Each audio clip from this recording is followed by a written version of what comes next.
So my 26F wife, call her M, cheated on me, 27M, with a friend of mine, 27M, call him J for the story's sake.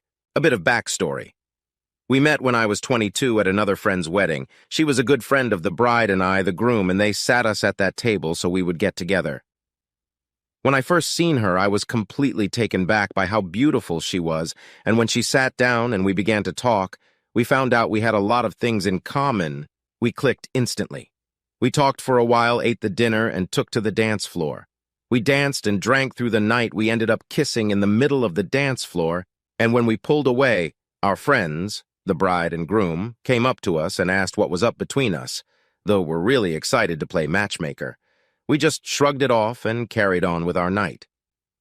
We left not exchanging numbers, but about a week later I got a text from her asking me out. Bride gave her my number. I, of course, said yes, and it turned into a relationship. The relationship was great. Other than small arguments, we never really fought, and it was never anything really serious. I eventually asked her to marry me about 2 years into us dating, and we were married less than a year later. We were married for a little more than a year when it all came crashing down on me. Just before our first anniversary, there were little things that were irritating me. She became more guarded of her phone, girls' nights became more frequent, and our sex life was almost non-existent.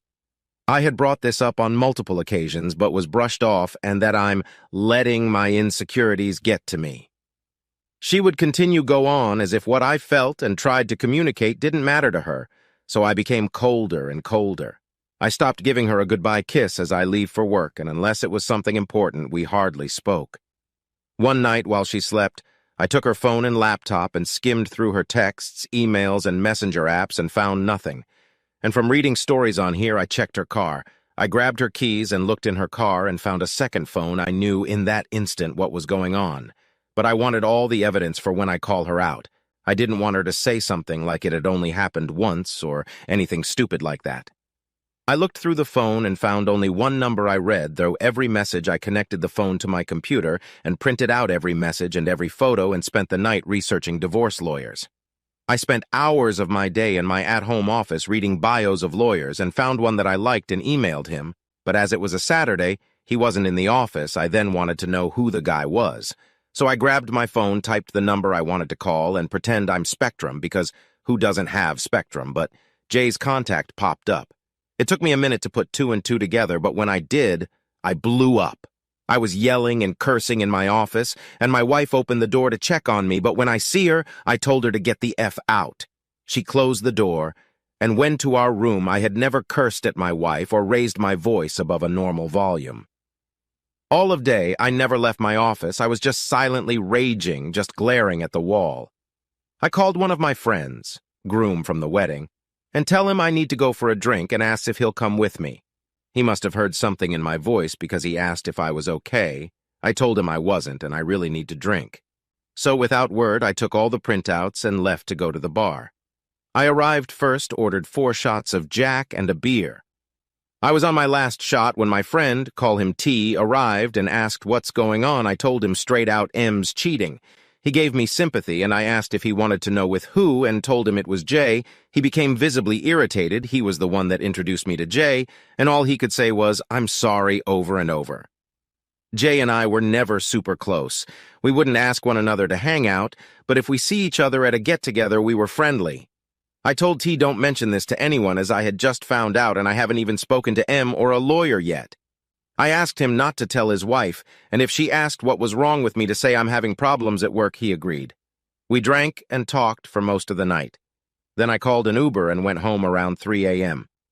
It was the first time I looked at my phone since I called T, and there was missed calls, a bunch of texts, all from M asking me where I was, when I'd be home, and if I was okay. I got home and she was asleep on the couch. I just walked up to our bedroom and went to sleep. I woke up with her in the bed, so I got dressed and left the house. I went to go pick up my car and go to my office and buried myself in work for the day and went back home around 10 p.m. To my surprise, my wife was there to greet me, and she told me she had made me dinner. She asked if I wanted her to heat it up. I told her no and went to bed. She followed soon after asking what's been wrong with me. I told her to leave me alone and that I wanted to sleep.